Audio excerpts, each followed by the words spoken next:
Art Loft is brought to you by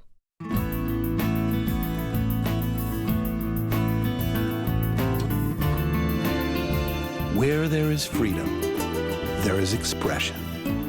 The Florida Keys and Key West. and the Friends of South Florida PBS.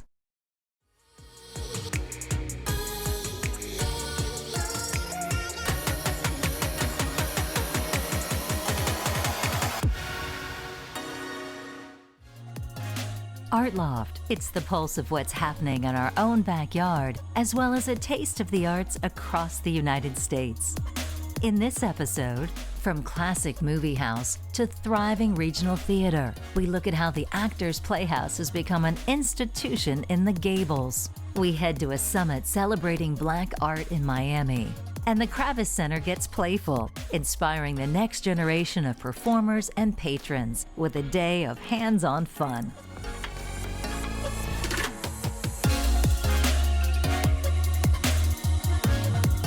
The Actors Playhouse at the Miracle Theater was the proverbial inches away from demolition when Barbara Stein and her husband had an idea. Since then, it's been a multi-decade run of regional and national theatrical productions. That includes its recent production of the Richard Blanco, Vanessa Garcia play, Sweet Goats and Blueberry Senoritas. It's a Miami-centric story about finding home where you are.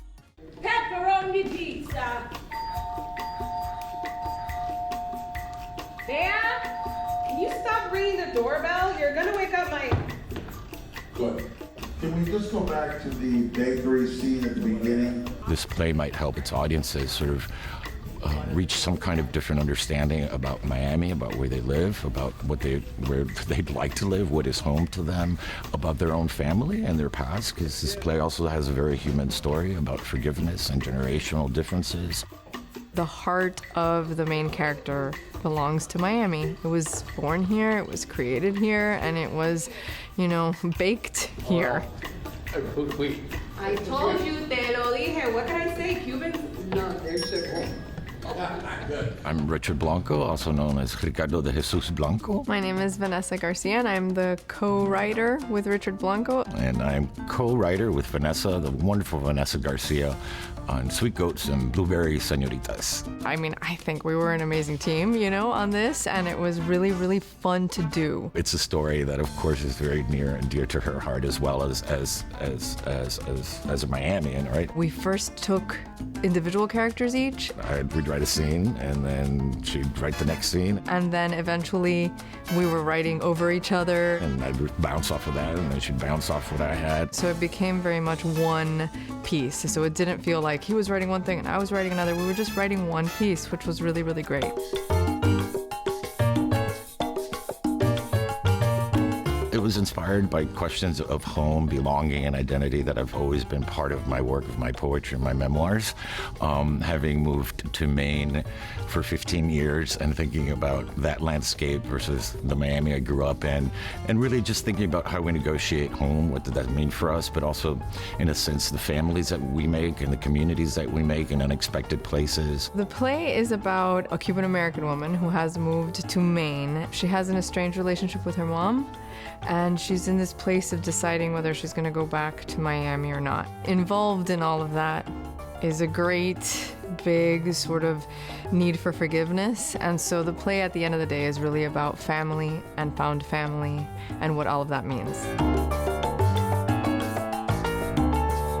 The premiere, the original commission, was from Portland Stage in Portland, Maine. Getting a second production is so important, and that Miami is doing that second production is so important. So it gets to sort of come home before it goes out into the world. And it's just this great thing because it's sort of like all of us, It's definitely me and Richard.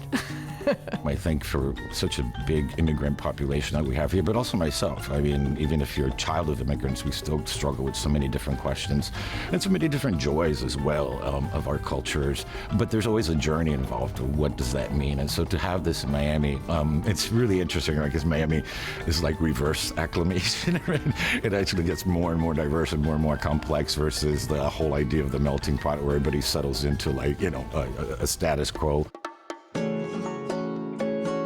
Being part of this theater is very, very exciting. It's a visual and sort of like heartfelt staple of our lives, you know? I have very personal connections to the space. I mean, I have so many stories in here from when it was a movie theater. So I have memories of actually being a little kid here, and but the fact that there's this landmark place that still has that connection to home, right? To memory. Memory is home, right? And so to have the physical place there's also is doubly special because you can actually just walk back into that memory. I mean, one of the most exciting things is to have, you know, our play out there on the marquee, which is so beautiful and historic, and I'm so, you know, it's like one of those things that thank God it still exists and it looks like that, you know, and it's very much a part of our Miami history.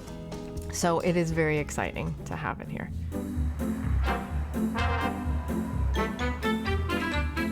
People feel very special when they come here. They have memories of coming here in their youth or bringing their children here. And it's just something that's fun to hear people say, you know, I remember being here for.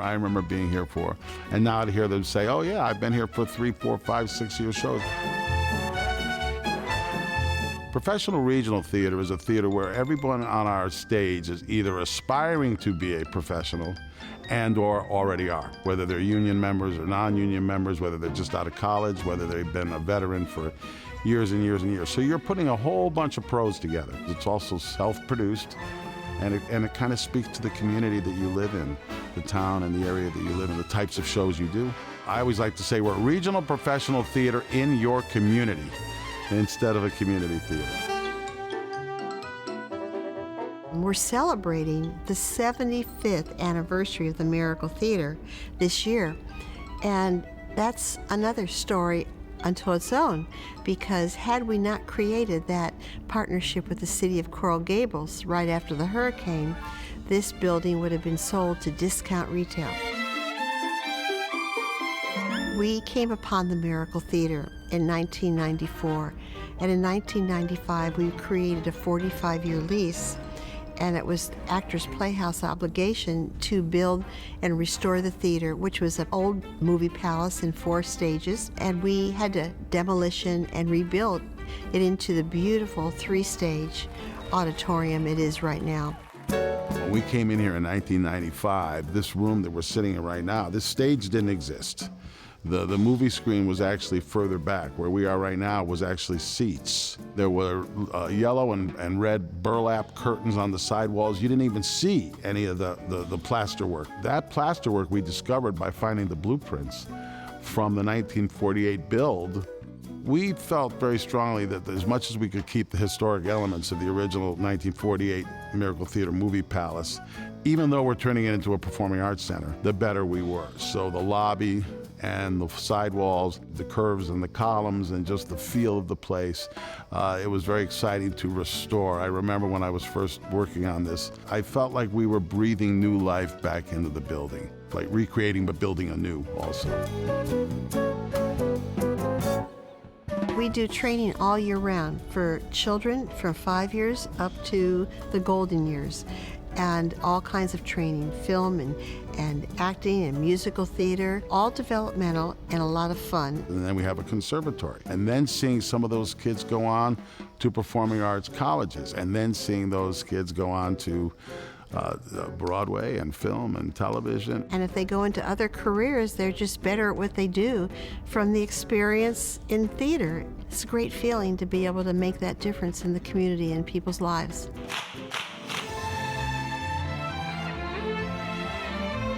We are dedicated to the honor of what has been given to us all these years as a nonprofit. It's very important as a founder of this organization and as a donor and a hard worker, and that, you know, we see the success of this long range. A jewel like this, you know, needs to be appreciated by the community and supported. When you sit down and talk about it, that's the legacy. Talk about the legacy that other people are going to have such wonderful, full lives because they came and saw a play that meant something to them. That's the legacy.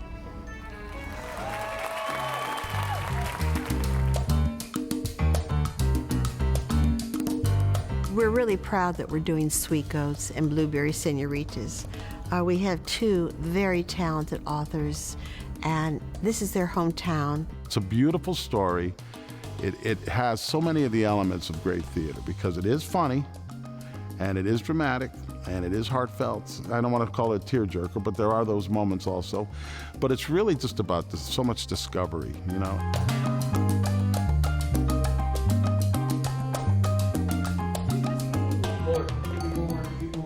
Everyone in this town knows someone who has gone through the kind of things that happen in this play. So it can be that they're hearing something that happened to their neighbor or to a friend. Here comes Bear, the time of her life. Wondering why things feel so good. What is wrong with For me, it was so important to be able to play this Cuban character and to dip into my roots, which is so familiar to me, and open my heart and share it with the theater world, and just knowing that we're all from everywhere now. It's always an honor and a pleasure to tell the story of my roots and my culture. It's a universal theme, separation of families and the pain that causes. In this case, we see it through the prism of the Cuban diaspora, so it's particularly moving for me to help tell the story because I'm a Cuban American myself, and I'm an immigrant. I came from Cuba. I was born in Cuba. From the beginning of the play, our main character sort of struggles with, oh, is there, if only there were a place I could sort of be all of me, and she sort of finds this moment where in the baking of the sweet goat, it's sort of not a place, but this thing that she's making in reconnecting through the food with who she is, it sort of all comes together in this wonderful way. It's like here we have who we are and who we really are, and we can just sort of be together. And this brings me back to Miami because I feel like having been raised here, that's how I was raised, It feels very American to me in the best way possible. So I feel like this play is an American play. It's not a Cuban American play, it's an American play. And that is very important to me because I feel that that's who we are. And I think that when we can get there, that'll feel like success, if we're like, this is an American play. Sweet Goats and Blueberry Senoritas, with senoritas in the title, is an American play.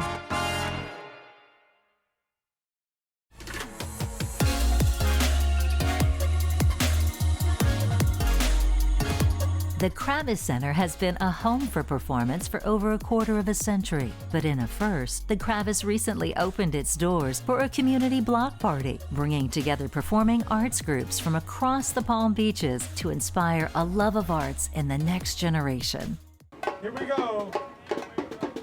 1, 2, 3, hey! Yeah. Music is all about communication. And when you get to communicate with kids like that and break through on a very close personal level, it's super cool to see that energy and be able to play with that is always really rewarding and fun. I've been teaching for well over 20 years now, and that never gets old. I love it every time. This is our first ever inaugural community block party. We've basically just thrown our doors open to the entire community with about 30 free events and some great food trucks. We're very fortunate to have such a wonderful space and a great campus, and so it just seemed like the right thing to do, and to bring all of the other regional organizations, which is part of our mission and mandate, to bring them in here. We have the symphony, we have the ballet, we have dance schools, we have dance classes, and to be able to have all those people under one roof creates a really nice atmosphere for the community. We'll have outside performances, music from all over the world. We want it to be a welcoming place. We want everyone to feel like they belong here. I've seen little ones who are barely walking, and I've seen people who need walkers, and everybody seems to be having a great time.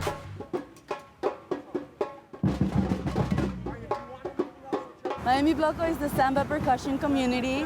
We are a teaching ensemble. We bring people together to learn how to play drums and become a community of neighbors and friends where they would be strangers otherwise. The drums are just an excuse to come together with a purpose to learn all the rhythms that are present in South Florida so that we are more connected to ourselves and to the different cultures that are present in our city that makes us the vibrant community that we are.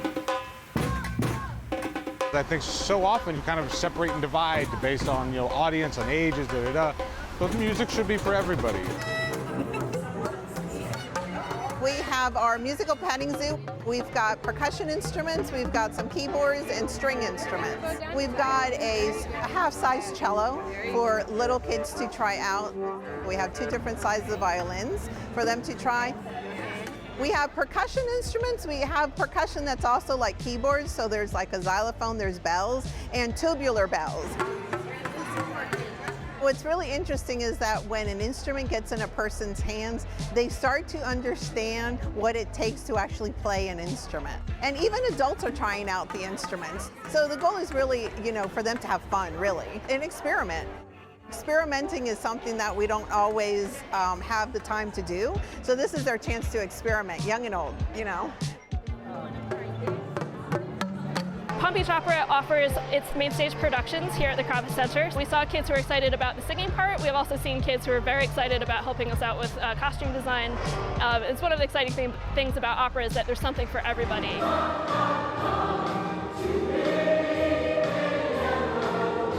Today Young Singers is doing a community sing-along. We usually do big choral concerts, but today we invited the community to come along. We're joined by Holy Trinity Episcopal Church and the United Methodist Church of the Palm Beaches, along with our high school ensemble of singers. We're now in our 21st year. Started with 75 kids, we now have 350 in our core program, which actually meets here at the Kravitz, and then we have a South County choir, and then we have 2 choirs out in Belle Glade as well. And we have after-school choirs that serve about 2,000 kids a year. We believe everybody can sing. And so today is the time to come together and just have a good time, and as a community, plus the parents get to sing with the kids. Kravitz Center Block Party, how you feeling today? My name is Lula Rios, and I'm with Elastic Bond. I'm a vocalist, songwriter. Our music is like a fusion of various styles. Like we blend our Latin roots with a lot of influences we have of like soul and funk and hip hop.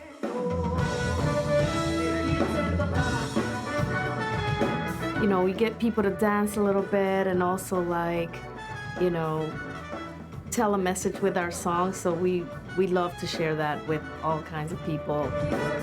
Always shine your light, you know, whatever it is that you are, wherever it is that you come from. My name is Mickelson Desir, and today I was doing the beatbox class.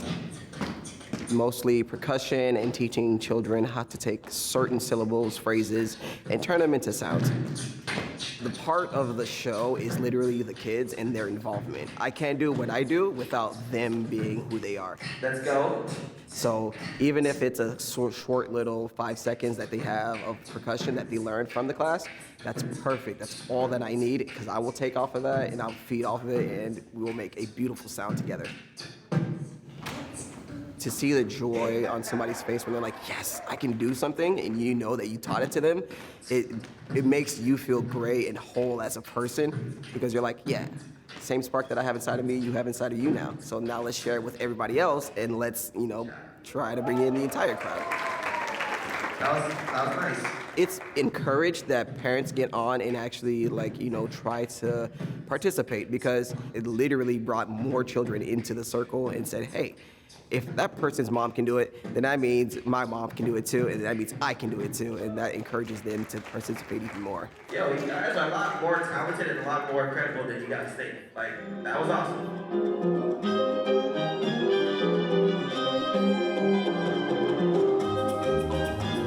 My name is Paige Hernandez, and I consider myself a multidisciplinary artist, which means that I do a little playwriting, choreographing, directing, and performing. This one's for you. Abuelita.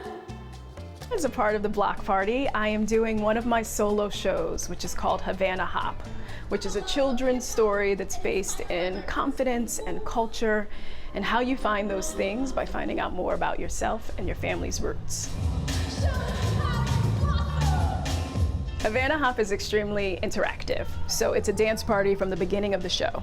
There's also bilingual with Spanish and English. There's also lots of talk about biology, specifically with the identity of a flower. So there's artful learning and engagement, kind of all wrapped into one. And it's a solo show, so I represent 3 different women in my family. There's a lot of intentionality in this show, just about keeping everybody moving, to just keep the audience active and to experience a story in a different way. I'm just elated and thrilled to be a part of the Block Party in particular, which really is about bringing the community out, especially for free performances that have fantastic representation, that are mindful of culture, and that really just allow for a party to happen in a performing arts space like this. It's really exciting.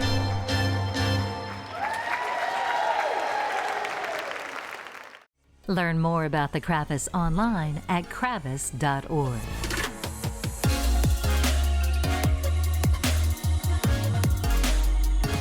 Our partners at Commissioner, the local group dedicated to bringing new eyes to art collecting, join with the University of Miami Center for Global Black Studies to host a gathering called Still Here, Generations of Black Miami Art Making. Here, some thoughts on that gathering and a performance piece from that weekend.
Follow Commissioner on Instagram at CMXNR and artist Giovanna Gonzalez at Vanna_Juanita.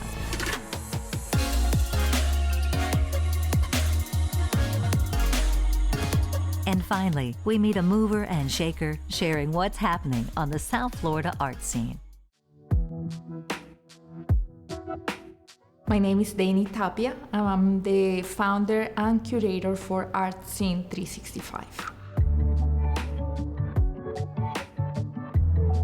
Art Scene 365 is basically I like to think of it as an online platform, but it's an initiative that I had for going exploring the arts, the visual arts in Miami and South Florida.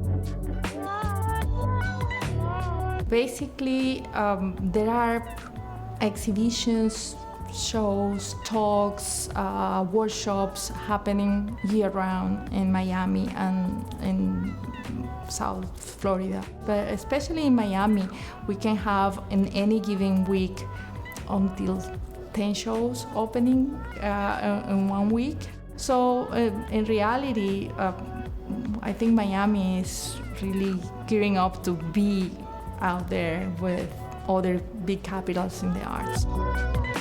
On Art Scene 365, we publish on a daily basis the openings or the activities that are happening on the visual arts, trying to help people plan and really know what's going on and then be part of it.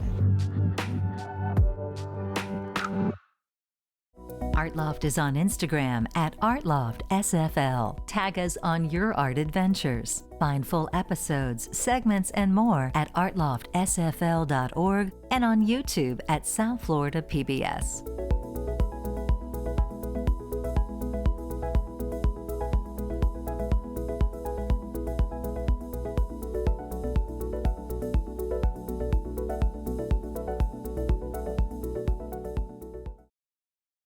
Art Loft is brought to you by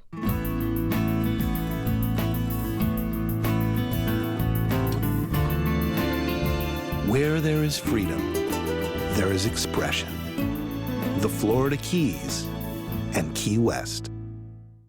and the Friends of South Florida PBS.